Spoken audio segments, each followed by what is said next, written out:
பிரஜைகளில் ஒருத்தரை நீ இந்த பிரதம மந்திரியா நியமிக்கணும்னாராம். அதே நேரத்தில் யார் பின்தங்கின மக்களாக இருக்காங்களோ அவங்களில் பிரதமர் வரணும் சொன்னாராம். அந்த மத்தேயு அவர் படிச்சுட்டு அதை சொல்கிறப்போ அதைத்தான் சொல்கிறார். அந்த மத்தேயு என்பது அவருக்கு ஒரு விடுதலை. அதான் காந்தியடிகள். சாது சுந்தர் சிங் உண்மையை தேடி அலையிறப்போ இந்த வேதம் தான் அவருக்கு எத்தனையோ முறை வேதத்தை கிழிச்சிருக்கிறார், எரித்திருக்கிறார், காலால் மிதிச்சிருக்கிறார். ஆனால் அவர் தேடும் உண்மை ஒரு அமைதியான வாழ்வு இந்த வேதத்திலாம் இருக்குது. அந்த வேதம் என்பது தன் வாழ்வை பிறருக்கு அர்ப்பணிப்பது. பொல்லாதவர்கள் நீங்கள் உங்கள் பிள்ளைகளுக்கு நல்ல ஈவுகளை கொடுத்தாருக்கு அறிந்திருக்கிறப்போ பரமபிதாயா உங்களுக்கு கொடுக்க மாட்டார். எவ்வளோ அருமையான வாக்கு தத்தம். நீ உன்னை போல் பிறரை நேசி. இதுதான் வேதத்துடைய கருத்து.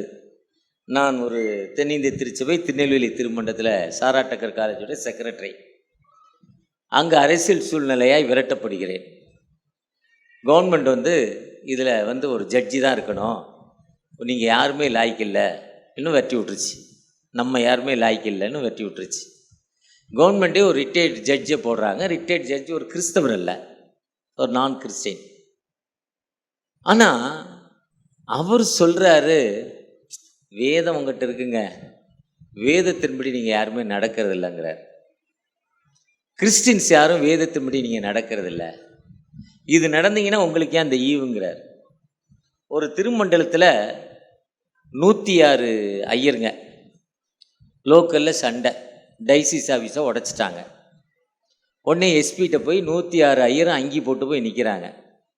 அந்த எஸ்பி சொல்கிறாரு, நீங்கள் தான்ப்பா பாவம் மன்னிப்பு விடணும், இவருடைய பாவங்களை மன்னிக்கிறோம், அவருடைய பாவங்கள் மன்னிக்கப்படும். பரமபிதாவே உமக்கு விரோதமாய் எங்கள் அயலாருக்கு விரோதமாய் பாவம் செய்தோம் என்று அறிக்கை எழுகிறோம். ஒளியில் நடாமல் இருளில் நடந்து வந்தோம், கிறிஸ்து நாமத்தை சொல்லியும் தீமை விட்டு விலகவில்லை. ஒரு அருமையான இரக்கமுள்ள கர்த்தாவே, எங்கள் சுய நம்பி உங்கள் பந்தியில் சேர துணியாமல் தெய்வருடைய அளவற்ற இரக்கத்தையே நம்பி சேர்கிறோம். மேய்சின் கீழும் துணிக்குள்ளே நாங்கள் பொறுத்த தாழ்மையின் ஜெபம். இதெல்லாம் உங்களுக்கு தான் சொல்லி கொடுத்துருக்காங்க. டிஎல்சி சர்ச்சில் போனீங்கன்னா கம்யூனுக்கு முன்னால் ஒரு ரவுண்டு முட்டி போடுவாங்க.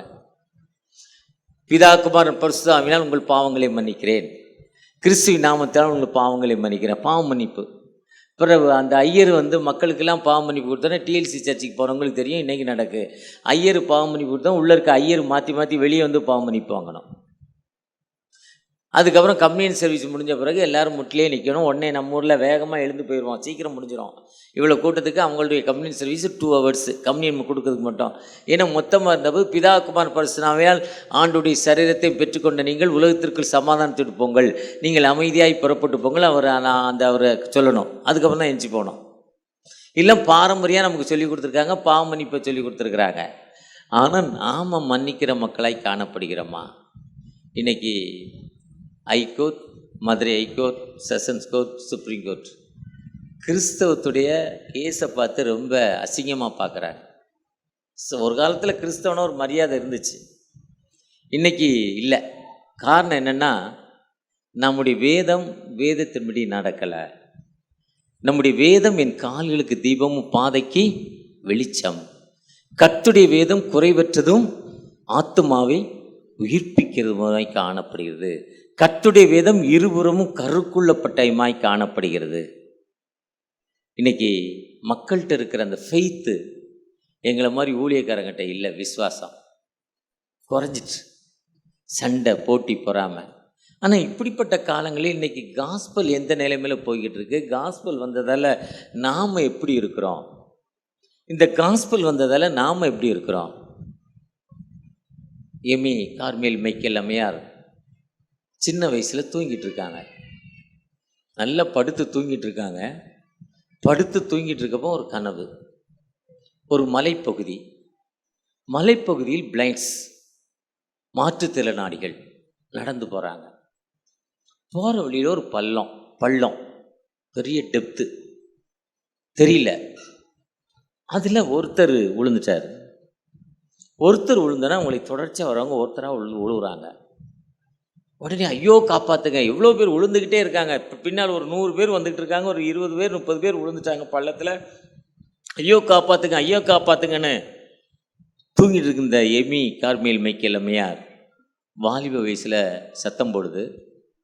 சத்தம் போடுறப்போ அப்போ தான் சொல்கிறாரு, யாரை நான் அனுப்புவேன், யார் என் நிமித்தமாய் போவான், யாரை நான் அனுப்புவேன், யார் என் நிமித்தமாய் போவான். யார்ப்பா போறா? ஏசாயா 6ஆம் அதிகாரத்தை சொல்றார், நீ போ, நீ சீக்கிரமாய் போ. சகரியா 8ஆம் அதிகாரத்தில் சீக்கிரமாய் போ, குயிக்லி, நீ சீக்கிரமாய் போ. என் மக்கள் அழிந்து கொண்டிருக்காங்க, அழிந்து கொண்டிருக்கிற மக்களுக்கு போய் நீ காஸ்பல் சீக்கிரமாய் போய் சொல்லு, போ. அந்த அம்மா வாலிப வயதில் தன் வாழ்க்கையை அர்ப்பணிக்குது. அந்த அம்மாவுடைய கண்கள் அந்த ஊர்க்காரங்க கண்கள் நம்ம ஊரில் பூனை கண்ணுன்னு சொல்லுவோம், அந்த சிவப்பு நிற கண். ஆனால் அந்த அம்மாவுக்கு நம்மளை மாதிரி ப்ளூ நிற கண்கள். அந்த அம்மா வாலிப வயதில் ஊழியத்துக்கு ஒப்பு கொடுத்துச்சு. அங்கேருந்து ஆண்டோடைய பணியை செய்வதற்கு சைனா வந்துச்சு. சைனாவில் வந்திருக்கப்போ அங்கே இருக்க மிஷனரிகள் சொன்னாங்க, நீங்கள் சைனீஸ் ட்ரெஸ்ஸை மாற்றுங்க, இங்கிலாந்து ட்ரெஸ்லேருந்து வெளியே வாங்கன்னுச்சு. ஆனால் அந்த அம்மா சொல்லிச்சு, இது எனக்கு பாரம்பரியம், நான் விட்டு கொடுக்க முடியாதுன்னுச்சு. ஒரு ஜெபிக்க வந்த ஒரு அம்மாவுக்கு உடம்பு சரியில்லை. அங்கே போய் அந்த அம்மா ஜெபிக்க போகிறப்போ, நீ ஒரு இங்கிலாந்து வெள்ளைக்காரி ஏன்ட்ட வராதுன்னு வெட்டி விட்டுருச்சு அந்த அம்மா. மனம், அதாவது வேதனையில் இருக்க ஒரு பெண், நீ ஒரு வெளிநாட்டுக்காரி, அந்நிய பெண், நீ என்னை தொடாதே என்று வெட்டி விட்டா. அதுக்காக இந்த அம்மா என்ன பண்ணிச்சு, உடனே சைனா ட்ரெஸ் மாறிச்சு. ஆனால் சைனா ட்ரெஸ் போட்டாலும் அந்த அம்மாவுக்கு அந்த மினிஸ்ட்ரியில், அந்த ஆண்டோடைய பணியில் திருப்தி இல்லை. அங்கேருந்து திரும்ப இங்கிலாந்து வந்தாங்க. இங்கிலாந்து வந்த அம்மா திரும்ப ஜப்பானுக்கு போச்சு. திரும்ப ஜப்பானுக்கு போய் ஜப்பானில் ஊழியம் 1 வருஷம் 2 வருஷம் பார்த்தாங்க. வாலிப பெண், அந்த மினிஸ்ட்ரி அந்த அம்மாவுக்கு ஒத்து வரல. திரும்பவும் இங்கிலாந்துக்கு வந்தது. இங்கிலாந்து வந்தப்போ இந்தியாவில் ஏற்காடு பகுதிக்கு கடந்து வந்துச்சு. ஏற்காடோ நீலகிரி பகுதிக்கு கடந்து வந்துச்சு. சற்று குளிர் பிரதேசம். அங்கே ஆண்டோடைய உன்னத பணியை செய்து கொண்டது. நம்ம ஊரில் வெக்க அனல் ஒரு மாதிரி இருக்கும். அப்போ அங்கே ஒயிட்ஸுங்கிற ஒரு ரெவரண்ட், ஒரு வெள்ளைக்காரர், திருநெல்வேலியிலேருந்து அந்த ஏற்காடு அந்த பகுதிக்கு கடந்து போனார். கடந்து போகிறப்போ, ஏன் இங்கே வந்தேன்னு கேட்குறாரு. நான் ஆண்டோடைய பணியை செய்ய வந்தேங்கிறாரு. ஆண்டோடைய பணி என்பது இங்கிலாண்டில் வாழ்கிற அந்த குளிர் இல்லை, இந்த ஊர்லேயும் நீ ஆண்டோடைய பணியை செய்யணும். இப்படிப்பட்ட மக்கள் வாழ்ந்து கொண்டிருக்கான்னு அவர் அங்கேருந்து பண்ணவிளைக்கு கூட்டிகிட்டு போனார். பண்ணவிளை என்பது எஸ்ரா ஐயா அவர்களுடைய பிறந்த ஊர். பண்ணவிளை ஜூலையுடைய சிறப்புத்தன்மை பண்ணவிளை. ஜூலை 19 எஸ்ரா ஐயா பிறக்கிறாங்க. ஜூலை 15 காமராஜர் பிறக்கிறார். ஜூலை 3ஆம் தேதி தோமா இந்தியாவுக்குள்ளே வர்றார். கிபி 53 52 கிராங்கனூரில் இறங்குறார். கிபி 72 ஜூலை 3 தோமா இறக்கிறார். வந்ததும் ஜூலை, இறப்பு 3. முதலாவது நம்முடைய வச்சிருக்க இந்த பவர், இந்த பைபிளை முதலாவது மொழிபெயர்த்தது சீகன் பால். அவர் ஜூலை 9ஆம் தேதி வருகிறார். எல்லா திருமுனைகளும் பிரசங்க பீடம், யாருனாலும் பிரசங்கம் பண்ணலாம், யாருனாலும் காஸ்பல் சொல்லறாங்கிற அந்த நடைமுறையை கொண்டு வந்தவர் ஜான் வெஸ்லி, சார்லஸ் வெஸ்லி அவர்கள். அந்த திருச்சபை தொடங்கியது, மெத்தடிஸ்ட் திருச்சபை தொடங்கியது ஜூலை என்பது ஒரு மிஷன் மந்த்து. அதனால் நம்முடைய தென்னிந்திய திருச்சபை சென்னை பேராயத்தில் ஜூலை மாதம் மிஷன் ஃபெஸ்டிவலை கொண்டாடி கொண்டிருக்கிறோம். நேற்று சிறப்பாக நம்முடைய ஸ்கூல் ஸ்டூடெண்ட்டு, ஸ்கூல் டீச்சர்ஸ், ஐயருங்க, அப்படி ஒரு சில முக்கியமான விஐபி ஒரு பெரிய லெவலில் பெயின் ஸ்கூலில் ஒரு மிஷன் பண்டிகை கொண்டாடினாங்க.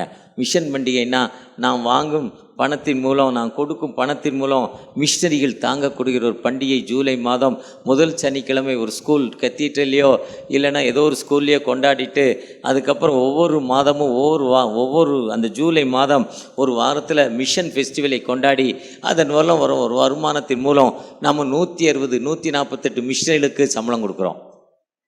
148 மிஷனரிகள். அதை தான் ஜூலை மாதத்தில் திருநெல்வேலியில் போனீங்கன்னா மாம்பழச்சங்கம் என்பது எதற்காக மாம்பழச்சங்கம்னா, அந்த ராணி செயல்வாழ் காலத்தில் தொடங்கப்பட்டது. ராணி செயல்வாழ் காலத்தில் நிறைய மக்கள் ஞானஸ்தானம் வாங்கிட்டாங்க. ஞானஸ்தானம் வாங்கி கிறிஸ்துவை ஏற்றுக்கொண்டாங்க. அப்போ அவங்க மதத்துடைய பண்டிகை ஒரு ஊருக்கு கடந்து போவாங்க, மாட்டு வண்டி கட்டிட்டு. சங்கீதம் 122 கர்த்தருடைய ஆலயத்துக்கு போவார்கள் சொன்னபோது மனமகிழ்ச்சி ஆய்ந்தேன் மாத்திரபடி எல்லாரும் போவாங்க. அந்த ஜூலை மாதம் தானே மனம் மாறி ஞானஸ்தானம் வாங்காதவெல்லாம் அங்கே மாட்டு வண்டிட்டு போகிறான். யாரெல்லாம் ஞானஸ்தானம் வாங்கினானோ மனம் மாறிட்டானோ அவன் ராணி டேக்ஸ் சேவல்கிட்ட போய் நாங்கள் என்ன பண்ணுறது, நாங்கள் தான் அங்கே போகக்கூடாதுன்னு சொல்லிட்டீங்களே, எங்களுக்கு ஒரு பண்டிகை வேணும்னு சொன்னப்போ தான் அந்த மாம்பழ சங்கத்தை உருவாக்குறாங்களாம். இன்றைக்கி அது பெரிய தகராறு வெட்டு குத்தல் போய்கிட்டு இருக்கு. அன்னைக்கு மக்களுக்காக, மக்களுடைய யூனிட்டிக்காக உருவாக்கப்பட்டது மாம்பழ சங்கம்.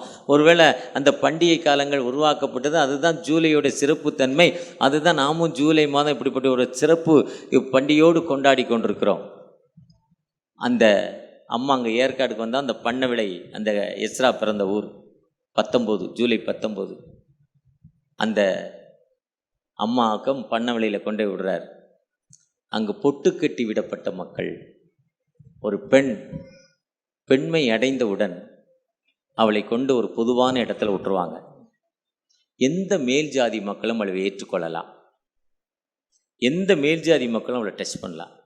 யார் தான்ங்கிறது இல்லை, யாருனாலும் டச் பண்ணலாம் அந்த பெண்ணை. அப்படிப்பட்ட ஒரு அடிமை. அதுக்கப்புறம் அந்த பெண் சமூகத்துக்குள்ளே வர முடியாது. இன்னும் அவள் வேற மாதிரி பேராயிடுறான். சமூகம் ஏற்றுக்கொள்ளாது. அந்த லைஃப்லேருந்து அவள் வெளியே வர முடியாது. ஆனால் குறிப்பிட்ட வயதுக்கு அப்புறம் வாழ்க்கை இழந்து விடுகிறாள். குறிப்பிட்ட வயதுக்கு அப்புறம் வாழ்க்கை இழந்து வியாதிங்கிற கஷ்டத்தினால் அந்த மகள் வாடி போகிறாள். அந்த எம்மி கார்மேல் மேய்க்கலாமா அங்கே தான் போய் அந்த மக்களை கண்டுபிடிச்சாங்க. அந்த மக்களை கண்டுபிடிச்சி இங்கிலாந்துக்கு ஒரு லெட்டர் எழுதினாங்க. இந்த மக்களுக்கு வாழ்வில் சமூகம் ஏற்றுக்கொள்ள மாட்டுது, அதனால் அந்த மக்களும் உள்ளேருந்து வெளியே வர மாட்டுறாங்க. இங்கேருந்து இந்த லைஃப் விட்டு வெளியே போனால் யார் ஏற்றுக்குவா, யார் சோறு போடுவா, போட மாட்டாங்க. பிச்சை எடுத்து தான் சாப்பிடணும், வர மாட்டேது. வீட்டில் ஏற்றுக்கொள்ள மாட்டாங்க. அவங்களுக்குன்னு 450 ஏக்கர் டோனாவும், 450 ஏக்கர். அதெல்லாம் சந்தோஷ் வித்யாலயா. இன்றைக்கி மிஷினரிகள் படிக்கிறாங்க, மிஷினரி பிள்ளைகள் ஸ்கூலில் சேர்த்து படிக்க வைக்கிறாங்க. சந்தோஷ் வித்யாலயா நம்பர் 1 ஸ்கூல் இந்தியாவில். அது எல்லா பிள்ளைகளும் ஹை ரேங்க், டாப்பர்ஸ் தான், நல்ல ரேங்க் இருப்போம். எல்லா பிள்ளைகளும் மிஷினரியில் பிள்ளைகள்லாம் அங்கே படிக்கிறாங்க. அதில் பெண்களுக்கு என்று ஒரு சர்ச், ஆயர் பெண்ணாக தான் இருப்பார். திருநெல்வேலி திருமணத்தில் பெண்ணோ, திருநெல்வேலியோ தூத்துக்குள்ளியோ பெண் ஆயரை ஏற்றுக்கொள்ள மாட்டாங்க. அது ஒரு மாதிரி நினைப்பாங்க அந்த பேராயத்தில். ஐயராக இருந்தால் அவங்க ஒய்ஃப் ஐயராக இருந்தால் உள்ளே போவாங்க. ஐயர் அவங்க ஒய்ஃப் ஐயராக இருந்தால் ஒய்ஃபு மட்டும் ஐயராக இருந்தால் உள்ளே போக முடியாது, விட மாட்டாங்க. இன்றைக்கி அங்கி கூட போட விட மாட்டாங்க. தனியாக ஒரு பெண் போனால் அங்கி கூட திருநெல்வேலி தூத்துக்குடியில் போட விடுறதில்ல. ஒரு பெண்ணை ஒரு திருமணத்திற்கு ஹஸ்பண்ட் இல்லாமல் போயிட்டாங்கன்னா, ஐயர் ஹஸ்பண்டு, அவர் ஐயர் ஹஸ்பண்டு அவரோட திருமணத்துக்கு போனால் இந்த அம்மா அங்கி போடலாம். அவர் போகலன்னா அந்த அம்மா அங்கி போட்டாலும் கொயரில் உட்கார வச்சுருவாங்க. இன்றைக்கி இப்படிப்பட்ட ஒரு ட்ரெடிஷன் திருநெல்வேலி திருமண்டலத்தில் இருக்குது. அப்படிப்பட்ட இடங்களில் தனி பெண்களுக்குன்னு ஒரு சர்வீஸ். அது மட்டுமல்ல, மிச்சம் இடத்துல சந்தோஷ் வித்யாலயாவுக்கு ஒரு 5 ஏக்கர், 1 ஏக்கருக்குள்ளே சர்ச்சு, அந்த ஹோட்டஸு, மிச்சத்தை அந்த பிள்ளைகள் தினம் காய்கறி, கத்திரிக்காய், முருங்கைக்காய், வெண்டைக்காய் எதுனாலும் போட்டு அவங்க லைஃப்பை செட்டில் பண்ணுறதுக்கு அந்த அம்மா செஞ்சு கொடுத்தாங்க. இதுதான் மிஷன். மிஷன் என்பது யாரை நான் அனுப்புவேன், யார் என் நிமித்தமாய் போவான். வாசிக்க கேட்ட 2 கொரிந்தியர் 8ஆம் அதிகாரத்தை நீங்கள் பார்க்குறப்போ, 2 கொரிந்தியர் 8 மக்கதோனியா திருச்சபையை பற்றி சொல்கிறாங்க. மக்கதோனியா திருச்சபையுடைய பேக்ரவுண்டு அப்போஸ்தலர் 16ஆம் அதிகாரம். அப்போஸ்தலர் 16ஆம் அதிகாரத்தில் அவர் பிரிக்கியா கலாத்தியா நாடுகளுக்கு கடந்து போன போது ஆசியாவில் தடை, போகாத, மிஷன் சொல்லக்கூடாதுங்கிற ஒரு தடை. அதுக்கப்புறம் மீசியா தேசம் மட்டும் பித்தானியா போக பிரார்த்தனை பத்த போது ஆவியானவரே போகாதங்கிறார், நீ அங்கே போக வேண்டாங்கிறார். அதுக்கப்புறம் மீசியா பக்கமாய் த்ரோவுக்கு வராங்க. த்ரோவில் அவங்க தங்கியிருக்கப்போ ராத்திரி ஒரு தரிசனம் பவுலடிகளுக்கு. அப்போஸ்தலர் 10ஆம் அதிகாரத்தில் பேதுருடிகளுக்கு கொர்நேலியுக்கு போய் காஸ்பல் சொல்லுங்கிற மாதிரி ஒரு தரிசனம் கிடைச்ச மாதிரி ஆசியாவில் ஒரு தரிசனம். அவங்களுக்கு என்ன தரிசனம், நீ இந்த மக்கதோனியா திருச்சபைக்கு போ, சுவிசேஷம் அறிவிக்க மக்கதோனியா திருச்சபைக்கு போங்கிறார். அந்த மக்கதோனியா திருச்சபைக்கு போகிறப்ப தான் அவங்க ஒரு பெண், திபேத்ராங்கிற ஒரு பெண், நகை விற்கிற பெண், இவருடைய ஜெபத்தை பார்த்து வீட்டுக்கு கூப்பிட்டு போகிறாங்க. அதுக்கப்புறம் அசுத்தாவியை போங்கிறாங்க, அசுத்தாவி போயிடுச்சு. இதனால் அந்த அசுத்தாவி மூலம் லாபம் அடைந்த மக்கள் இவங்களை அடிக்கிறாங்க, ஜெயிலில் போடுறாங்க. அடித்து ஜெயிலில் போடுறப்போ ராத்திரி பவுலும் சீலாவும் துதிக்கிறாங்க.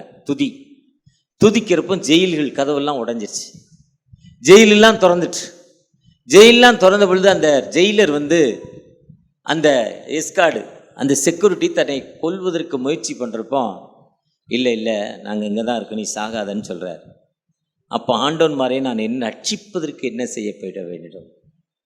கர்த்தராகிய இயேசு கிறிஸ்துவை விசுவாசி, அப்பொழுது நீயும் வீட்டாரும். இதுதான் காஸ்பல். அங்கே ஒரு அற்புதம் முடிந்தவுடன் அடி முடிஞ்ச உடனே அந்த மக்களே மாறிடுறாங்க. அங்கே அதிகமான டெவலப்மெண்ட். நான் கடந்த நாட்களில் ஒடிசா தேசத்திற்கு டிஎம்பி ஊழியத்து மூலமாக அழைக்கப்பட்டிருந்தேன். 2 நாள் மினிஸ்ட்ரி. நான் 1 நாள் மட்டும் போனேன், நானும் என் துணைவியாரோ. இங்கேருந்து ஒரு குறிப்பிட்ட வைசாக் ஃப்ளைட்டில் போயிட்டு வைசாக்லேருந்து ஒரு ட்ரெயின் போட்டு கொடுத்தா அந்த மிஷினரி. 7:30 மணிக்கு 6:30 மணிக்கோ 7 மணிக்கோ ஃப்ளைட்டை விட்டு லேண்ட் ஆகிட்டேன்.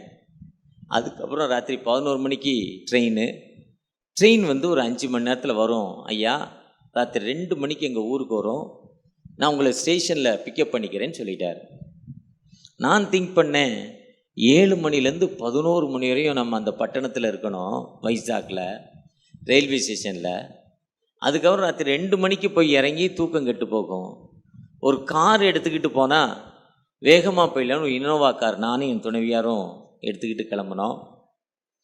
ஒரு மிஷனரி, ஐஎம்எஸ் உடைய மிஷனரி ஒருத்தர் அங்கே பாடியர் அரக்கில் இருக்கிறார். அவர்கிட்ட ஃபோன் பண்ணி அவர் ஒழுங்கு பண்ணி கொடுத்தாரு. ஐஎம்எஸில் கடந்த 6 ஆண்டுகளாக பிரசிடெண்ட்டாக இருந்தேன், அதனால் ஃபோன் பண்ணோன்னே ஒழுங்கு பண்ணி கொடுத்தாரு. மிஷனரிக்கும் தெரியல எவ்வளோ நேரம்னு. ஐயா ஒரு 4 ஹவர்ஸில் போயிடலான்ட்டார்.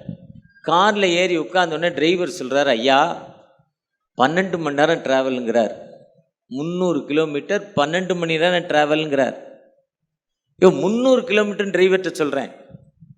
12 ஹவர்ஸு 10 மணி நேரத்துலேருந்து 11 மணி நேரம் கண்டிப்பாக ட்ராவலுங்கிறார். ஒரு மாதிரி ஆகிட்டேன். சரி காரை கேன்சல் பண்ணிட்டு ட்ரெயினுக்கு போனால் ட்ரெயின் டிக்கெட்டை கேன்சல் பண்ணிட்டேன். அதுக்கு முன்னே ரொம்ப காரில் ஏறி உட்காந்துருக்குறோம். ரோடு கிடையாது ஒடிசாவில்.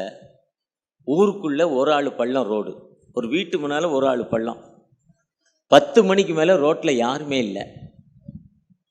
ஒரு டெரரிஸ்ட் ஏரியா, ரொம்ப பயம். நானும் என் ஒய்ஃபும் நான் சொல்கிறேன், தவறு பண்ணிட்டேன். நீ எப்போவுமே இப்படி தானே பண்ணுவேன்னு என் ஒய்ஃப் அழகாக சொல்கிறாங்க. தவறு பண்ணிட்டேங்கிற, எப்போவுமே இதைத்தானே பண்ணுவேன், இன்றைக்கி எதானே புதுசான்னு சொல்கிறாங்க. 11 மணி நேரம் ராத்திரி கரெக்டாக 1:30 மணிக்கு டீசல் இல்லைங்கிறான். முதல் பெட்ரோல் பங்கில் விடுறான். அப்போ வந்து 4 மணிக்கு தான் பெட்ரோல் பங்க் திறப்பாங்களாம். அடுத்த 50வது கிலோமீட்டர் தான் அடுத்த பெட்ரோல் பங்க். 50 கிலோமீட்டர் 120 கிலோமீட்டர் ஓடுற மாதிரி இருக்கும்போது டீசல் போட ஆரம்பிக்கிற. 4 பங்கில் விட்டுட்டார். 4 பங்குலையும் திறக்கலை. 5வது பங்கில் இன்ஜின் ஆஃப் போட்டார். ஐயா நம்ம வண்டி போகாது, திறந்தப்பறம் தான் போங்கிறார். ராத்திரி 2:45 மணிக்கு ரோட்டில் ஒரு ஜனம் ஒரு போக்குவரத்து கிடையாது. நானும் என் துணைவியாரும் லோக்கல் மிஷனரி இவாஞ்சலிஸ்ட் ஒருத்தர் என் கூப்பிட்டு வந்திருக்கிறார். அவர் தான் என் கூட இருக்கிறார். மொழி தெரியல. அவனுடைய ஒடியா மொழியில் அந்த பெட்ரோல் பங்க்காரனை கூப்பிட்றான். அவன் அங்கே ஃபோன் நம்பர் இருக்குது, அந்த இதுவுமே ரெஸ்பான்ஸ் இல்லை. அப்படி கஷ்டப்பட்ட சூழ்நிலையில் பிறகு ஜெபம் பண்ணோம். அந்த பங்குக்கார் திறந்து ஒரு 5 நிமிஷத்தில் வந்து போட்டாங்க. ஜெபத்தை கேட்டார். நான் வந்தது உண்மைன்னா தப்பு தான்ப்பா, தயவு செஞ்சு திறக்க வைங்கன்னு ஜெபம் பண்ணோன்னு திறக்க வச்சார். போட்டுட்டு அங்கே போய் அந்த மீட்டிங்கில் அட்டன் பண்ணுறப்போ ஒரு அம்மா ஒர்க்ஷிப் பண்ணாங்க. ஒரு lady, white and white. Worship என்பது நம்ம ஊரில் அடிக்கிற 6-8 இல்லை, அடி டங்கர அந்த அடி இல்லை, உண்மையான ஒரு ஒர்க்ஷிப். அந்த ஒர்க்ஷிப்புக்கு அந்த அம்மா தன்னாலே பாடி லாங்குவேஜ் கொடுக்கு, தன்னாலே அந்த அம்மா ஒரு டான்ஸ் கொடுக்கு. அப்போ அந்த என்னை அழைத்த ஊழியக்காரையை பார்த்து அந்த அம்மாட்ட என்ன விசேஷம், அந்த அம்மா யாருன்னு கேட்டேன். அப்போ சொன்னார், ஐயா அந்த அம்மா இது இப்போ இங்கேருந்து 40வது கிலோமீட்டர் ஒரு கிராமத்தில் சர்ச்சு வச்சுருக்காங்க. அந்த சர்ச்சு ஒரு முறை அடிச்சிட்டாங்க, கொளுத்திட்டாங்க, பிச்சிட்டாங்க. அந்த அம்மா மட்டும்தான் இருந்தாங்க சர்ச்சில். ஒரு 5 பேர் இருந்தாங்க. அந்த சர்ச்சை பிச்ச பிறகு திரும்பவும் அந்த அம்மா கட்டுச்சு. 5 பேர் 25 பேராக மாறிட்டாங்க. திரும்ப கொளுத்திட்டாங்க. இப்போ 60 பேர் ஆகிட்டாங்க. 60 பேரான அப்புறம் கொளுத்துறாங்க. இப்போ அந்த அம்மா சர்ச்சில் 100 பேர் ஆகியிருக்காங்க. எங்கே ஒரு மிஷனருடைய விதை போடப்படுகிறதோ அங்கே தான் ஊழியம் வளர்க்கப்படும். அந்த அம்மா டைரக்டாக சொன்ன சாட்சி. அப்புறம் அந்த மீட்டிங் முடிஞ்சோன்னு அந்த அம்மாட்ட பேசினேன். ஐயா இப்போ நாங்கள் பக்காவாக சர்ச்சு கட்டிகிட்டு இருக்கோம், அந்த கிராமத்தில் 60 விழுக்காடு கிறிஸ்துவ மக்களாக மாறிவிட்டார்கள். ஒடிசா மாநிலம் தான் 1974 முதலாவது இந்தியாவில் மதமாற்ற தடை சட்டம் வந்தது. ஒடிசா மாநிலத்தில் தான் இன்றைக்கும் கிறிஸ்தவர்களுக்கு பயங்கர எதிர்ப்பு. யூபியில் தான் கடுமையான எதிர்ப்பு. ஆனால் இன்னைக்கு அதிகமான ஞானஸ்தானம் ஒடிசாவும் யூபியும் தான். ஐஎம்எஸ்ல அதிகமான ஞானஸ்தானங்கன்னா ஒடிசா யூபி தான். என்எம்எஸ்டைய அதிகமான ஞானஸ்தானங்கன்னா ஒடிசா தான். அந்த டிஎம்பியில் மட்டும் 80 ஊழியர்கள் இருக்காங்க. அது கன்னியாகுமரி பேராயத்தோட ஒரு மிஷன் ஸ்தாபனம், டைசிஸ் மிஷனரி பிரேயர் பேண்டுன்னு. அங்கே மட்டும் 80 ஊழியர்கள் வச்சுருக்காங்க. ஒருவேளை எங்கே எதிர்ப்பு இருக்கோ அங்கே தான் உருவாக்கப்படுவது. அந்த உருவாக்கப்பட்டதான் மக்கதோனியா திருச்சபை. 2 கொரிந்தியர் 8ஆம் அதிகாரம். தங்கள் உபத்திரத்திலும் தங்கள் வறுமையிலும் தேவனுக்கென்று அர்ப்பணிக்கிறாங்க. அதுதான் கிறிஸ்தவம். இன்னைக்கு எங்கன்னா, இன்னைக்கு திருநெல்வேலி தூத்துக்குடி மக்கள் ஏன் ஊழியத்தில் அர்ப்பணிப்போடு இருக்காங்கன்னா, அவங்க அங்கே அப்படி அந்த அளவுக்கு ஒடுக்கப்பட்டு இருந்திருக்காங்க. வாழ்க்கையில் பின்தங்கின நிலைமையில் இருந்திருக்காங்க. திருநெல்வேலியிலேருந்து நாசரேத் போகிற வழியில் அந்த ஊர் பேரை மறந்துட்டேன். டீல தான் வரும். காஃபி ரொம்ப நல்ல காஃபி. அந்த ஊருக்குள்ள உயர்ந்த ஜாதி 2 ஜாதி இருந்தாங்க. பெரிய பெரிய வீடு. ஆனால் யாருமே ஊருக்குள்ளே போகக்கூடாது. குளத்து வழியா ஆற்று வழியாக தான் போகணும். மற்ற ஜாதிக்கார எல்லாம் அவ்வளோ அடிமைப்படுத்துகிறாங்க. அங்கே தாமஸுங்கிற ஒரு ஐயர் மெஞ்ஞானபுரத்தில் வந்தார், ஜான் தாமஸ். அவர் தான் ஓடா பார்த்துக்கலான்னாரு. உன்னை மடக்குன அடி, நான் பார்த்துக்கிறேன்னாரு. உன்னை தொட்டான நீ அவனை அடி. அழகா சொன்னார். அதனால இன்னைக்கு பெரிய எழுப்புதல். இப்படிப்பட்ட அடிமைத்தனத்திலிருந்து நாம் வந்திருக்கிறோம். எங்களுடைய காலத்தில் எங்கள் அம்மா சொன்னாங்க, நான் சின்ன பையனாக இருக்கிறப்போ அவங்க விளைய வச்சாங்க, மேல் ஜாதிக்காரன் அறுத்துட்டு போயிட்டான், இன்னொரு ஜாதிக்காரன். கேட்க முடியாது. நான் சொல்வது 50 60, என்னுடைய வயது 65. ஒரு 58 வருஷத்துக்கு முன்னால் நடந்த சம்பவம். அம்மா விளைய வச்சாங்க, இன்னொருத்தன் அறுத்துட்டு போயிட்டான் ராத்திரி. அவனை போய் கேட்க முடியாது ஏன் அறுத்தேன்னு. இப்படித்தான் அடிமைப்பட்டு கிடந்தோம். இப்படி அடிமைப்பட்டு கிடந்ததான், அதுதான் அந்த அம்மா அடிமைப்பட்ட மக்களுக்கு எம்மி கார்மேல் மைக்காலுடைய அர்ப்பணிப்பு தான் இன்னைக்கு விடுதலை. இதே விடுதலை மிஷன் இன்னைக்கு பண்ணி கொண்டிருக்கு. ஐஎம்எஸ் பாருங்க, இண்டி பணித்தளம். இண்டி பணித்தளம் என்பது மகாராஷ்டிரா மாநிலமும் கர்நாடக மாநிலமும் இணைந்த ஒரு பகுதி. எப்படி தமிழகமும் ஆந்திராவும் இணைந்த பகுதி தடாவோ, தமிழகமும் செங்கோட்டை, அதை கேரளாவும் இணைந்த பகுதி செங்கோட்டை இல்லை ட்ராண்ட்ரம். இதே மாதிரி ஒரு பகுதி தான் இண்டிங்கிற ஒரு பணத்தில் இன்னைக்கு இதே மாதிரி அடிமைப்பட்ட பொட்டுக்கெட்ட மக்கள் வாழ்ந்து கொண்டிருக்காங்க. இந்த மக்களுக்கு யாருங்க காஸ்பல் சொல்வது? ஒருவேளை இன்னைக்கு இப்படிப்பட்ட மக்களுக்கு காஸ்பல் சொல்ல ஆண்டவர் உங்களை அழைக்கிறார். அனுப்பப்படாவிட்டால் எப்படி ரட்சிக்கப்படுவான்? ரோமர் 10 சொல்லுது, இஸ்ரவேலர் ரட்சிக்கப்பட வேண்டும். அதுதான் மனதின் தேவை. இஸ்ரவேலர் ரட்சிக்கப்பட வேண்டும். நீ இப்போ வாயினால் அறிக்கையிட, இதயத்தில் விசுவாசே. அனுப்பப்படாவிட்டால் எப்படி ரட்சிக்கப்படுவான்? அனுப்பப்படுவதற்கு நம்முடைய அர்ப்பணிப்பு என்ன? நாம் கூட்டமாய் ஜெபிக்கிற மக்களாய் காணப்படுகிறோமா? ஆண்டவருடைய உன்னத பணிக்கு நம்ம அர்ப்பணிக்கிற மக்களாய் காணப்படுகிறோமா? இன்னைக்கு மிஷன் என்பது யூதாஸ் காரியத்தை போல இன்னைக்கு திருச்சபைகள் காணப்படுது. ராஜஸ்தானுக்கும் தமிழகத்துக்கும் என்ன டிஃப்ரெண்ட்னா, ஒரே மிஷன் இடம் தான். இன்றைக்கி நம்ம ஸ்கூல், சர்ச்சு, இன்றைக்கி அமெரிக்கன் எம்பசி இருப்பது நம்முடைய ஸ்தாபனம், நம்ம இடம். 99 வருஷத்துக்கு லீஸு. இதே மாதிரி எவ்வளோ இடம். இதே மாதிரி தான் ராஜஸ்தான்லேயும் அவ்வளோ இடம் இருந்துச்சான் கிறிஸ்தவ ஸ்தாபனத்துக்கு. ஆனால் இன்றைக்கி கையகல இடம் இல்லையா, எல்லாம் விற்றுட்டாங்களாம். மிஷினரி இல்லை, இங்கே இருக்க ஆட்சியாளர்கள். இதுதான் யூதாஸ் காரியத்து. இதுதான் மார்க்கு 14ஆம் அதிகாரத்தில் கடைசி 10-11 வசனம் சொல்லுது. காசுக்கு ஆசைப்பட்டுட்டான், காட்டி கொடுத்துட்டான். அதுதான் சங்கீதம் 15. யார் உம்முடைய கூடாரத்தில் வாசம் பண்ணுவான்? யார் உம்முடைய பரிசுத்த பருவத்தில் வாசம் பண்ணுவான்? உத்தமனாய் நடந்து மனதார சத்தியத்தை நாடுகிறவனே. திரும்ப திரும்ப வாசித்தா ஒவ்வொரு தடவையும் ஒரு புது கருத்து. தன் பணத்தை வட்டிக்கு கொடாமலும் பரிதானம் வாங்காமலும், அந்த மார்க் அந்த சங்கீதம் 15:5 சொல்றாரு, தன் பணத்தை வட்டிக்கு கொடுக்க கூடாது, பரிதானம் வாங்கக்கூடாதுங்கிறாரு. அதுதான் எசேக்கியேல் 18:8 சொல்றாரு, தன் பணத்தை வட்டிக்கு கொடுக்க கூடாது, பரிதானம் வாங்கக்கூடாது, என் கட்டளையின்படி நடந்து நியமங்களை கை கொண்டு ஒருவன் எனக்கு உண்மையாய் இருப்பானா அவன் பிழைக்கவே பிழைப்பான், அவன் நீதிமான்கிறார். நாம் இன்னைக்கு திருச்சபை எப்படிப்பட்ட திருச்சபை? இன்னைக்கு திருச்சபை நிறைய திருச்சபையில் சங்கம்ங்கிற பேரில் ஃபைனான்ஸ் கொடுக்குறாங்க. வருஷத்தில் ஒரு முறை அந்த சங்கம் கட்டிடுறாங்க. அந்த சங்கத்தை வாங்கி கிராமத்து மக்களுக்கு ஒருத்தருக்கு 1 லட்சம் 2 லட்சம் கொடுத்து வட்டி வாங்கிடுறாங்க. அந்த பண்டிகை வர நேரத்தில் வரி போடுற நேரத்தில் மொத்த பணத்தையும் கொடுக்கணும். இல்லைன்னா இன்னொருத்தர் தரலன்னு மைக்கில் கிராமத்தில் சொல்லிக்கிட்டே இருப்பாங்க. ஒன்று அவன் இருக்கிறதோட தூக்கு போட்டு செத்து போகலாம், இல்லை வீட்டை விற்று கொடுத்துருவான். ஏதோ ஒன்று பண்ணி கொடுத்தே ஆகணும், ஏதோ ஒன்று பண்ணணும். அவன் இல்லை கொஞ்ச நேரத்தில் நாளைக்கு பேர சொல்ல போகிறேன்னுவாங்க, இன்னார் தரலன்னு. ஆனால் வேதம் எவ்வளோ அழகாக சொல்லுது பார்த்தீங்களா? நாம் இப்படி இருக்கிறோம், யூதாஸ் காரியத்தை போல இருக்கிறோமா, பேதுருடிகளை போல இருக்கிறோமா? யூதாஸ் காரியத்து பணத்துக்கு மேலே ஆசைப்பட்டதால் ஏசிட்ட போய் மன்னிப்பு கோரணுங்கிற எண்ணம் வரல அவனுக்கு. தன் உயிரை மாய்த்து கொள்ள வேண்டுங்கிற எண்ணம் தான் வந்துச்சு. பேதுருடிகள் பணத்துக்கு ஆசைப்படலைங்கிறதால தன் மன்னிப்பு கோரும் எண்ணம் வந்துச்சு. நம்ம கூட வாழ்க்கையில் மன்னிப்பு ஃபர்கிவ்னஸ் ஆண்டவர்கிட்ட கேட்கணும்னா கட்டளையின்படி நடக்கிறப்ப தான் அந்த எண்ணம் வரும். என்னுடைய கட்டளையின்படி நடக்கிற அவருடைய கட்டளை என்ன? நீ பணத்தை வட்டிக்கு கொடுக்கக்கூடாது, பிறரை ஏமாற்றக்கூடாது, பொய் சொல்லக்கூடாது, நீ உன்னிடத்தில் அன்பு கூறுவதோல பிறனிடத்தில் அன்பு கூற வேண்டும், பிறரை மன்னிக்கிற மக்களாய் மாற வேண்டும், எங்கள் சகோதர குற்றங்களை நான் மன்னிக்கிறது போல எங்கள் குற்றங்களுக்கு மன்னியும் ஆண்டவரே. எவ்வளோ அழகாக ஜெபம் சொல்லி கொடுத்துருக்கிறாரு.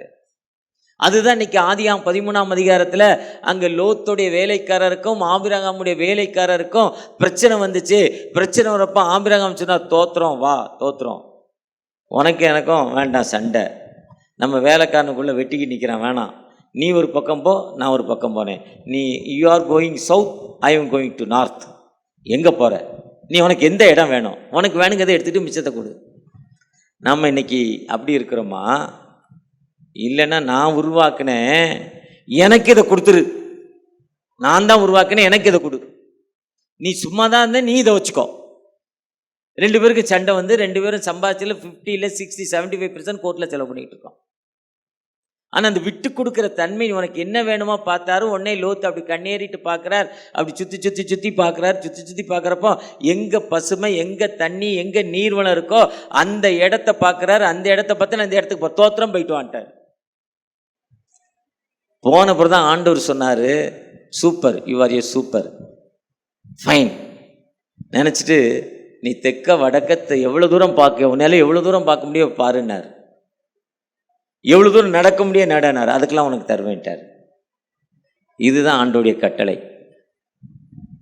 இதுதான் யார் உம்முடைய கூடாரத்தில் தங்குவான். தன் வறுமையிலும் அந்த மக்கள் கொடுத்தாங்க. யூதாஸ் காரியத்தை ஆசைப்பட்டாரு. நாம் கொடுக்கிற மக்களாய் காணப்படுகிறோமா? ஆண்டோடைய வார்த்தைக்கு இன்னைக்கு நம்முடைய மிஷன். நான் தடா பகுதிக்கு பிஷப் தேவசகாயம் ஐயா காளாஸ்ரீ பகுதிக்கு போனாங்க. அதை தொடர்ந்து நானும் காளாஸ்ரீ பகுதி வில்லேஜுக்கு போனேன். அப்போ நான் என்ட்ரன்ஸே காளாஸ்ரீக்கு போனேன். அதுக்கப்புறம் 1 ஹவர் ட்ராவல் டைம், ஒரு 70 கிலோமீட்டர், 2 மணி நேரம் ட்ராவல் திருப்பதி பக்கத்துக்கு காளாஸ்ரீ. அதுக்கப்புறம் 35 கிலோமீட்டர் 1.5 மணி நேரம். நான் தடா பகுதியில் ஒரு 4-5 கிராமங்கள் பார்த்தேன். நான் ஒரு சொல்வது ஐயா பிஷப் ஐயாவுடைய கடைசி ஒரு 2-3 வருஷத்துக்கு முன்னால் அந்த வருஷத்தை எண்ணிக்கோங்க. அதுக்கப்புறம் 2, அதுக்கப்புறம் ஒரு 7, அதுக்கப்புறம் 2, 13, 14 வருஷம் ஆச்சு, 15 வருஷம் ஆச்சு. அந்த பிள்ளைகளை பார்க்குறப்போ எனக்கு வயசு 65. ஒரு 60 ஆண்டுகளுக்கு முன்னால் தலையில் எண்ணெய் இல்லாமல் இந்த மூக்கு இங்கே ஓடி, அந்த மூக்கு அந்த அந்த ஓடுறது வந்து நோஸ் ரன்னிங் ரோஸ் வந்து ஆறு ஓடின மாதிரி தடம் இருக்கும். ஓடிக்கிட்டே இருக்க பிள்ளைகளுக்கு அந்த தடம் தெரியும். ட்ரெஸ் இல்லாமல், ட்ரௌசர் பகுதி இல்லாமல், மேல் சட்டை அழுக்கப்பட்ட ட்ரெஸ்ஸு. ஸ்கூலுக்கு போகலை. ஸ்கூலுக்கு போங்க, உங்கள்கிட்ட ட்ரெஸ் இல்லை, ஸ்கூலுக்கு போகணுங்கிற நாலேஜ் இல்லை. அந்த மக்களுடைய வாழ்வாதாரம் எப்படி காணப்பட்டுச்சுன்னா, கடல் ஆப்போசிட் வாட்டரில் மீன் பிடிச்சி அதை கொண்டாந்து அந்த முனையில் உட்காந்து விற்று 100 ரூபா 150 ரூபாய்க்கு விற்கும். 75 ரூபா ஒரு குவாட்ரு வாங்கிட்டு மிச்ச மீனை அவிச்சு தண்ணியை குடிச்சிட்டு அந்த குவாட்டரை குடிச்சிட்டு பசிக்காக வாயில் போயில போட்ட உடனே அந்த போயிலுடைய கசப்பும் உரைப்பும் பசியை மறந்து குடல்கள் எல்லாம் சுருங்கி வயிறு ஒட்டிவிடும். அந்த பெண்களுக்கு வயிறே இருக்காது. காரணம், சாப்பிடலை. போயிலையை போட்டுட்டு அந்த போயிலுடைய கசப்பும் உரைப்பும் அந்த மக்களுக்கு எந்த விதத்திலும் வாழ்க்கையில் முன்னேற்றம் இல்லை. 22 வயது 7 பிள்ளைகள். இன்றைக்கி நான் சொல்கிறேன் சரித்திரம், நான் நெட்டில் டவுன்லோட் பண்ணலை, எந்த சரித்திரம் யாரும் சொல்லி கேட்கல. என்னுடைய டைரக்டாக என்னுடைய மினிஸ்ட்ரியில் மாதம் ஒரு தடவை, இல்லை இப்போ 3 மாதத்துக்கு ஒருக்கா, இல்லை 6 மாதத்துக்கு என்னால் போக முடியுது. போக முடியாத சொல்லி நிறைய கூட்டம் இருக்குது, அதனால் போக முடியல. அந்த பிள்ளை வாழ்க்கை பார்த்தீங்கன்னா 22 வயசு 6-7 பிள்ளைகள், குறைஞ்சது 6 இல்லை 7. 10 வயசு 11 வயசில் பெண்மை அடைகிறா. பெண்மை அடைந்த அடுத்த வருஷத்தில் குழந்தை பிறந்துடுது. அதுக்கப்புறம் 11 மாதத்துக்கு ஒரு குழந்தை கணக்கு, 11 மாதம் இல்லை 10 மாதத்துக்கு ஒரு குழந்தை கலந்து 30-32 வயசில் அவள் 65-70 வயதை அட்டன் பண்ணி வாழ்க்கை இழந்து விடுகிறாள். இன்னைக்கு நான் பார்க்குற அந்த 8 கிராமங்கள், தடா பகுதியில் உள்ள 8-9 கிராமங்கள் இருக்குது. ராமாவரம் இருக்குது, அண்ட்லகுண்டா இருக்குது, செட்டில்மெண்ட் இருக்குது, கேசி, அதாவது கேபி சென்டர்னு ஒன்று இருக்குது. அப்படி பல சென்டர்கள் இருக்குது. வீடு 3000 ரூபா 4000 ரூபாய்க்கு இப்படி ஒரு குடிசை போடுறாங்க, வாசல் கிடையாது. ஆனால் மிஷன், நம்முடைய மிஷனரிகள், தென்னிந்திய திருச்சபை சென்னை பேராயத்துடைய மிஷனரிகள் அந்த காளாஸ்ரீ பணிக்கு போனப்புறம் அவனுடைய லைஃப்லாம் மாறிடுச்சு. இன்னைக்கு எல்லா பிள்ளைகளும் ஸ்கூலுக்கு போகிறான். முன்ன ஸ்கூலுக்கு யாரெல்லாம் போகிறேன்னு கேட்டால் ஒருத்தன் கூட கை தூக்க மாட்டான். இன்னைக்கு யாரெல்லாம் ஸ்கூலுக்கு போகலன்னு கேட்டால் எல்லாரும் போகிறான், ஒருத்தன் கூட கை தூக்க மாட்டேங்க. காரணம், அந்த மிஷன், நம்முடைய மிஷனரிகள் என்னைக்கு அங்கே போனாங்களோ, முதலாவது ஜான் கிறிஸ்டோபருங்கிற ஒரு ஐயர் 3000 ரூபா ஒரு ஃபேமிலிக்கு அரிசி, பருப்பு, எண்ணெய், பாய் கொடுத்தார். 3000 ரூபா கொடுத்து அரிசி, பருப்பு, எண்ணெய், பாய், பெட்ஷீட்டு, அந்த சேலை, சட்டை கொடுத்தார் ஒரு கிறிஸ்மஸ்க்கு. ஏன்னா அவங்க வீட்டில் பாய் கிடையாது, நல்ல துணி கிடையாது. அதை பார்த்த பொழுது நான் எங்களுடைய திருச்சபை சார்பாகவும் என்னுடைய சார்பாகவும் அன்னைக்கு இருந்த ஆயரோடு இணைந்து நாங்கள் 2000 ரூபாய்க்கு வாங்கிட்டு போயிட்டோம். அவர் பணமாக கொடுத்தாரு, மிஷரிகிட்ட கொடுத்து வாங்கி கொடுக்க சொன்னார். அதில் சில லஞ்சங்கள் நடைபெற்றுச்சு. நான் ட்ரங்கு பெட்டி, அவங்க வீட்டில் துணி வைக்கிறேன்னு ஒரு இரும்பு ட்ரங்கு பெட்டி, பாய், எண்ணெய், சோப்பு, அரிசி, சர்க்கரை, பருப்பு எல்லாம் கொண்டு போய் கொடுத்தோம். ஆனால் இன்னைக்கு அவங்க நமக்கு தர்ற நிலைமையில் இருக்காங்க. 15 வருஷத்தில் காரணம் என்னென்னா, நம்முடைய மிஷனுடைய அர்ப்பணிப்பு, உங்களுடைய உதாரத்துவமான காணிக்கை. மிஷன் ஃபெஸ்டிவலுக்கென்று திருச்சபைகள் கொடுக்கக்கூடிய உதாரத்துவமான காணிக்கை கோடிக்கணக்கில் நம்ம கொடுக்குறோம். அன்னைக்கு அந்த மக்கள் வாழ்ந்து கொண்டிருக்காங்க. அந்த மக்களுடைய லைஃப் ஸ்டைல் மாறி இருக்கு, வீடு மாறி இருக்கு. அதே நேரத்தில் அங்கே சேகர் கிருபாகரன் ஒரு குருவானவர் வந்திருந்தார். அவர் சொன்னார், ஐயா நீங்கள் எவ்வளவோ செய்றீங்க, இதை விட ஒருத்தருக்கு ஒரு வீடு கட்டி கொடுங்கன்னார். 1 லட்ச ரூபா ஒரு வீடு, ஒரு 4 வீடு கட்டினோம். அந்த மக்களுடைய லைஃப் ஒரு 15 வருஷத்துக்கு அந்த 4 வீடு இருக்கும். ஐயா எவ்வளோ நல்ல லைஃப்னு சொன்னார். ஒருவேளை நம்முடைய அர்ப்பணிப்பென்ன, இன்னைக்கு வீடு இல்லாத மக்களுக்கு நம்முடைய அர்ப்பணிப்பென்ன. இன்னைக்கு NMS சார்பில் நீங்கள் ஜமுனாமுத்தூருக்கு போய் எவ்வளவோ அந்த ஏழை பிள்ளைகளுக்கு உதவி செஞ்சுருக்கீங்க. பழைய குருவானுடைய துணைவியாக இருக்கிறப்போ போயிருக்கீங்க, எனக்கு தெரியும். நான் NMS உடைய ட்ரெஷராக இருக்கிறதால பார்த்துருக்கேன். இன்னைக்கு அதனுடைய தன்மை என்னென்னா, அந்த ஜமுனாமுத்தூருடைய ஹாஸ்டல் பிள்ளைங்க தான் திருவண்ணாமலை மாவட்டத்தில் number 1 student. +1 10th 11th number 1 student Tiruvannamalai பிள்ளைகளில், திருவண்ணாமலை மாவட்டத்தோட பிள்ளைகள் ஜமுனாமுத்தருடைய ஹாஸ்டல் பிள்ளைங்க. நம்முடைய அர்ப்பணிப்பு. இன்னைக்கும் நம்ம வேலை முடியலைங்க. இன்னைக்கு நம்ம வேலை முடியல. இன்னைக்கும் நம்ம வேலை தொடர்ச்சியாக போய்கிட்டே இருக்கு. இன்னைக்கும் எவ்வளோ மக்கள் வேதனையால் கண்ணீரினால் வாழ்ந்து கொண்டிருக்காங்க. இந்தியாவில் இயேசுவை அறியாத மக்கள் எவ்வளவோ இருக்காங்க. வறுமை கோட்டுக்குள்ளே எவ்வளோ இருக்காங்க. ஒரு 15 நாளைக்கு முன்னால் வெஸ்ட் பெங்கால் போயிருந்தேன். Chennai to Calcutta, Calcutta to Bagdogra. பாக்டோக்ராலேருந்து ஒரு 3 மணி நேரம் ட்ராவல், 60 கிலோமீட்டர். கவர்மெண்ட் பஸ் போல, கவர்மெண்ட் டிரான்ஸ்போர்ட் எதுவும் கிடையாது. கவர்மெண்ட் ஸ்கூல் இல்லை, கவர்மெண்ட் ஆஃபீஸ் இல்லை, ரோடு இல்லை. ஒரு கிராமத்துக்கு கடந்து போனேன். 5 கிலோமீட்டர், 1 மணி நேரம் ஒரு ஜீப்பில், 4 வீல் டிரைவ். நாங்கள் போனால் கார் போகாது. அடுத்து 3 கிலோமீட்டர் நடந்து போகணும். தலைகீழ பள்ளம், தலைகீழ ஏத்தம், இப்படி ஏத்தம் இல்லை இப்படி இறக்கம். ஒரு 40 வருஷத்துக்கு முன்னால் கொடைக்கானல் அதே மாதிரி நடந்திருக்கேன். இன்றைக்கி கொடைக்கானலில், ஊட்டியில், அப்படி கிராமங்களில் எல்லா கிராமங்களுக்கும் பஸ்ஸு போகுது தமிழகத்தில். ஆனால் அந்த கிராமத்துக்கு 100 கிலோமீட்டர் சுற்றுலாவுக்கு பஸ். டார்ஜிலிங்கோடைய பக்கத்து பகுதி. இந்தியாவில் உலக அளவில் டார்ஜிலிங் நம்பர் 1 சிட்டி. அந்த டூரிஸ்ட் சென்டரில் நம்பர் 1 சிட்டி டார்ஜிலிங். அதுலேருந்து 30வது கிலோமீட்டரில் ஒரு ஸ்கூல் இருக்குது, NMS உடைய ஸ்கூல். 125 பிள்ளைங்க படிக்குது. பஸ் கிடையாது, போக்குவரத்து வசதி கிடையாது. அவங்களுடைய சொந்த ஸ்கூலில் போகிறாங்க, சொந்த வண்டி. டப்ளிங்கிற ஒரு இடம், டப்ளிங். நான் போனது அந்த இடத்துல பார்க்குறப்போ, நான் 50 வருஷத்துக்கு முன்னால் இந்தியாவில் அப்படி இடம் இருந்துச்சு தமிழகத்தில். இன்றைக்கி தமிழகத்தில் ஒரு 10 வருஷத்துக்கு முன்னாலே எல்லா டவுனுக்கும் பஸ் வந்துருச்சு. எல்லா கிராமங்களுக்கும் பஸ் இல்லாத கிராமமே கிடையாது. ஒரு வேளையாவது ஒரு பஸ்ஸு போகுது, இல்லைன்னா டிவிக்காரன் போட்டு கிழிக்கிறான். ஆனால் அதில் 25 பிள்ளைகள் படிக்கிற ஒரு பள்ளிக்கூடத்தை பார்த்தேன், NMS சார்பா.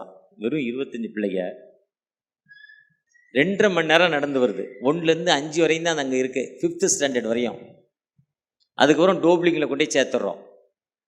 2 மணி நேரம் 2.5 மணி நேரம் நடந்து வர்றாங்க.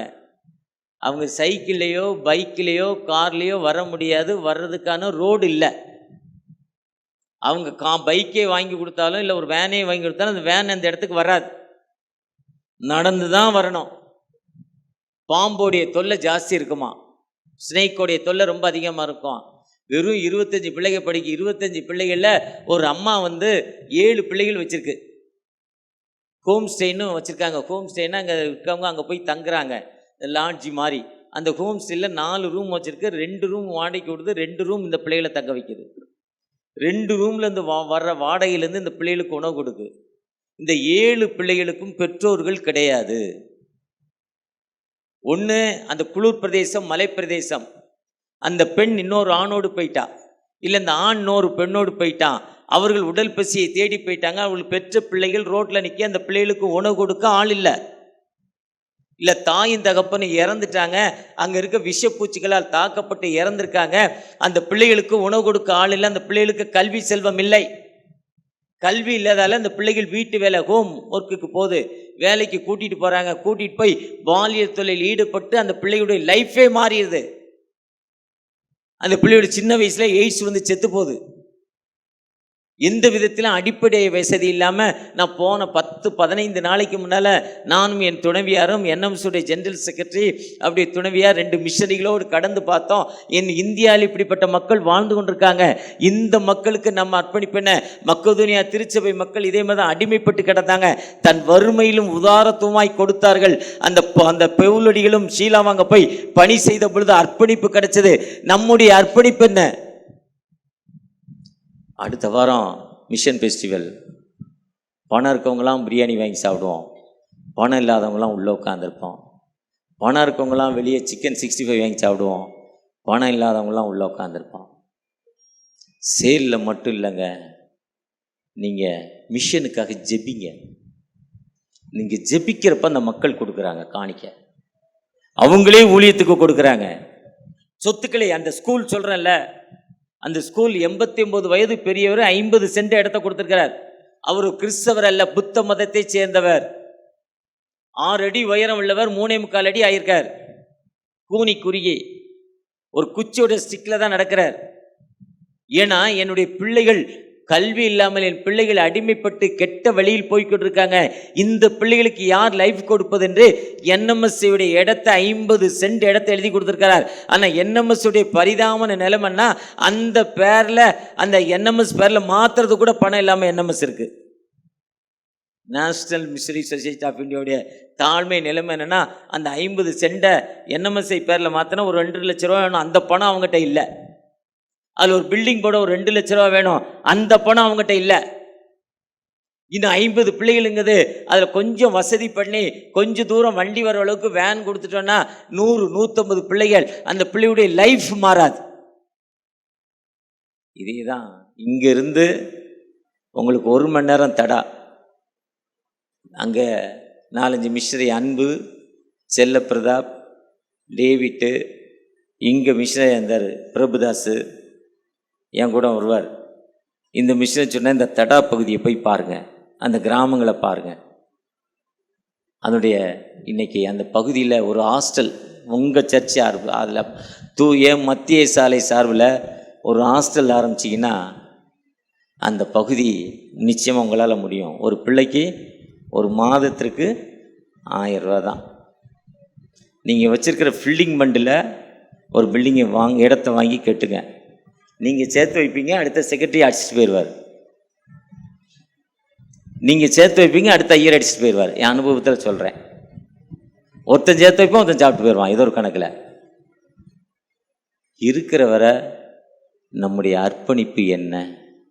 ஏன்னா நான் 50 லட்சம் சேர்த்து வச்சேன் 25 வருஷத்துக்கு முன்னால். அடுத்த ஐயர் முடிச்சிட்டார் ஒரு 2 வாரத்தில் வந்து 2 வாரத்தில் தோத்துறன்ட்டார். நீ யாருங்கிறார் என்னைய. இதை நான் அதனால் எல்லா ஃபுல் பிட்லேயும் இதை சொல்லுவேன், தைரியமாகவே சொல்லுவேன்.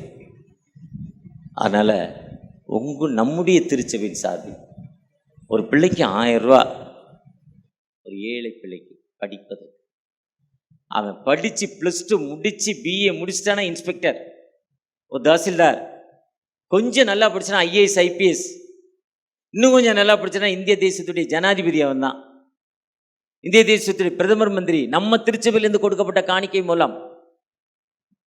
இதெல்லாம் பிராக்டிக்கலாக என்னுடைய அனுபவத்தில் மல்கன்கிரியில் IMS உடைய பணித்தளம், சத்தீஸ்கர் மாநிலத்தில் தீவிரவாதி பகுதியில் ஒரு கலெக்டர் வந்து அந்த IMS பணித்தளத்தில் பாட்டு பாடக்கூடாதுன்ட்டார், பைபிள் வாசிக்கக்கூடாதுன்ட்டார், ஜெபம் பண்ணக்கூடாதுன்ட்டார். ஏன்னா அது ஒரிசா மாநிலம், முதல் மத மாற்ற சட்டம், சீல் பண்ணிடுவேன்ட்டார். அந்த பிள்ளைகளெல்லாம் அழுது உருளுது. அவர் போயிட்டார் சொல்லிட்டு. வெள்ளிக்கிழமை சொன்னார், இந்த பிள்ளைகள் அழுது, வெள்ளியிலேருந்து வெள்ளி சனி சாப்பிடல. ஞாயிற்றுக்கிழமை ஒரு தம்பி சர்வீஸ்க்கு வரார், ஒரு இன்ஸ்பெக்டர், எல்லார் முகம் மாடி போச்சு, ஏன் இருக்காங்க இதே மாதிரி இந்த கலெக்டர் சொல்லிட்டு போயிட்டார். அவன் யார் எங்களை சொல்கிறது? நான் அந்த இன்ஸ்பெக்டர். ஊர் மக்களை 1000 பேரை கூப்பிட்டு போனார். அவங்களுக்கு மேல் ஆடை இல்லை, பாசி மணி தான் போட்டிருக்காங்க, கீழாடை தொடைவரை தான் பெண்களுக்கு. காட்டில் வாழ்ந்துட்டோம், எல்லா மக்களையும் கூப்பிட்டு வந்தான். கலெக்டர் ஆஃபீஸுக்கு முன்னால் முற்றுகை போராட்டம். கலெக்டர் வந்தார், நீ யாரா எங்களை சொல்ல? இவ்வளோ நாள் எங்களுக்கு சோறு கொடுத்தியா? எங்களுக்கு கல்வி கொடுத்தியா? எங்களை நீ எங்கே வச்சுருந்த? அடிமையாக வச்சுருந்த. எவனோ ஒருத்தன் மதராசிக்காரன் வந்தான், அவன் கொடுத்தான் சோறு, அவன் கொடுத்தான் ட்ரெஸ்ஸு, கல்வி கொடுக்குறான். நீ யாராச்சு வந்து சொல்கிறதுக்கு? கலெக்டரை கேட்டாங்க அந்த மக்கள் 1000 பேர். நடந்த சம்பவம் 5 வருடங்களுக்கு முன்னால் நடந்த சம்பவம். ஒருவேளை ஒரு மனிதனுடைய அடிமைத்தனத்திலிருந்து விடுதலை கொடுக்குறப்போ அதாங்க விடுதலை. அதான் மக்கதோனியா மக்கள் தங்கள் உபத்திரத்திலும் வறுமையிலும் உதாரத்துவமாய் கொடுத்தார்கள். இன்னைக்கு அந்த மக்கள் 100-200 பிள்ளைகளை படிக்க வைக்கிறாங்க. அந்த மல்கன்கிரி மக்களே அந்த ஏழை மக்கள் 200 பிள்ளைகளுக்கு போய் ஹாஸ்டல் பிள்ளைகளுக்கு உணவு கொடுக்குறாங்க. இது என்னுடைய நான் தலைவராக இருக்கிறப்போ நடந்த சம்பவம். ஒருவேளை இன்னைக்கு அதை விட அதிகமாக இருக்கலாம். அப்போ நம்முடைய அர்ப்பணிப்பு என்ன?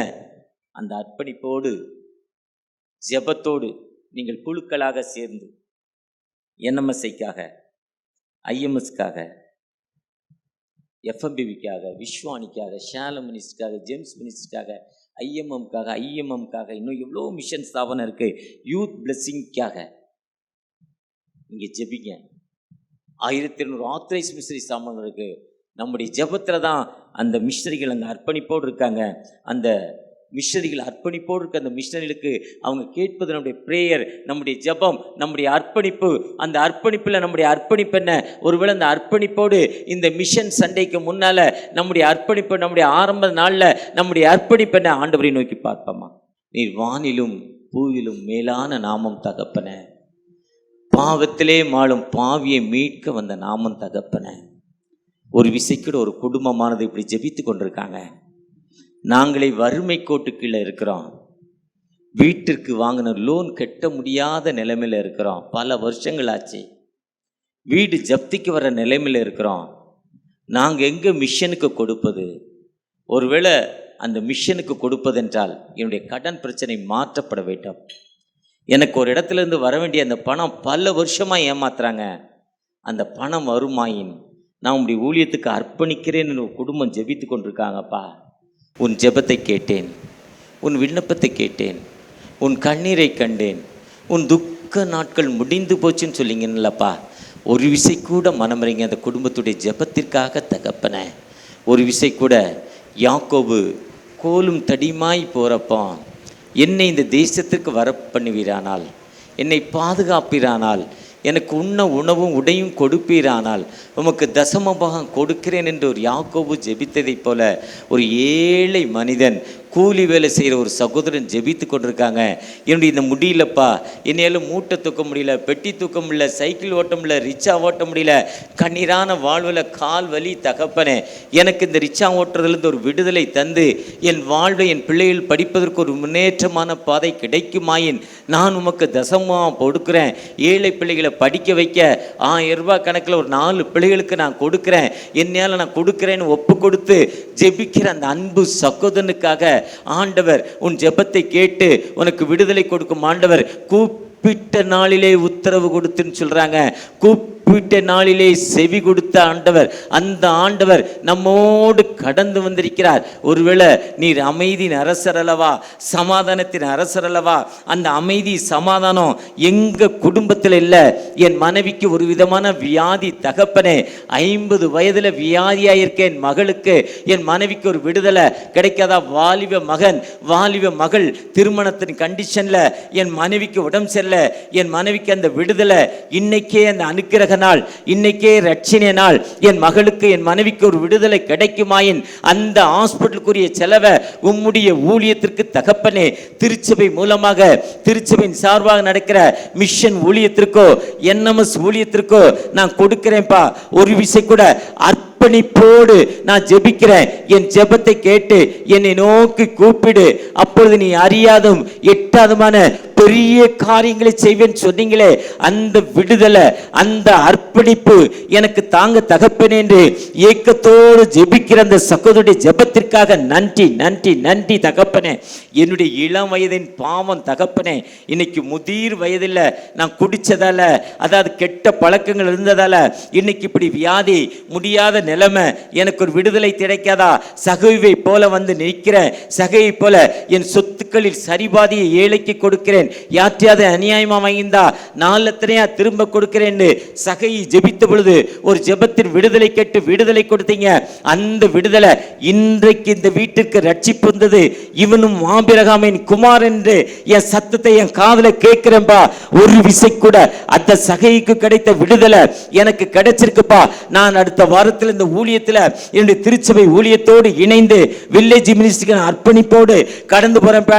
அர்ப்பணிப்போடு ஜெபிக்கிற அன்பு பிள்ளைகளுக்காக நன்றி நன்றி நன்றி தகப்பனே. ஒரு விசை கூட வந்திருக்கிற ஒவ்வொரு பிள்ளைகளையும் தகப்பனே, கொயரை ஆசீர்வதிங்க தகப்பனே, கொயர் பிள்ளைகளை ஆசீர்வதிங்க, திருச்சபையுடைய பாடல் குழுவினரை ஆசீர்வதிங்க, திருச்சபையுடைய செயலர் பொருளர், யூத் ஃபெல்லோஷிப், பெண்கள் ஐக்கியம் தகப்பனே, சிறு பிள்ளைகள் ஊழியம், வாலிபர் ஐக்கியம் தகப்பனே, ஐயா ஆண்கள் ஐக்கியம் ஆசீர்வதிங்க. திருச்சபை சிறப்பாய் வழிநடத்துகிற 1000 குடும்பங்களுக்காக நன்றி. எங்களுடைய பேராயத்திற்காக, பேராயத்தில் பணி செய்யும் மிஷனரிகளுக்காக, பைபிள் அம்மாக்களுக்காக, டே கேர் சென்டருக்காக, இன்னும் அநேக நற்பணிகள் எங்கள் பேராயத்து மூலம் நடக்கிறது. ஒவ்வொரு நற்பணியிலும் தகப்பனே, விசேஷமாய் எங்களுடைய பேராயர் தேர்தலில் 4 பேர் ரெடியாக இருக்காங்கப்பா. உம்முடைய சித்தமான ஒரு மனிதனை எங்களுக்கு தலைவராக கொண்டு வாங்க. எங்களை சரியான வழியில், நேர்த்தியான வழியில், நேர்த்தியாக நடத்துகிற ஒரு சகோதரன் ஐயா வரணும்பா. அதற்காக ஜெபிக்கிறேன். மீண்டுமா திருச்சபைக்கு வயதில் மூத்த மக்களுக்காக ஜெபிக்கிறோம். ஆசீர்வதிங்க. உம்முடைய பிரசன்னம் ஒருவர் இருக்கட்டும். இந்த ஆராதனை ஆரம்பம் முதல் முடிவரை உம்முடைய கிருபை எங்களோடு இருக்கட்டும் அப்பா. எங்களை ஆசீர்வதிங்க. மீட்பர் இயேசு மூலம் ஜெபம் கேளும் அன்பின் தகப்பனே. ஆமேன் ஆமேன் ஆமேன்.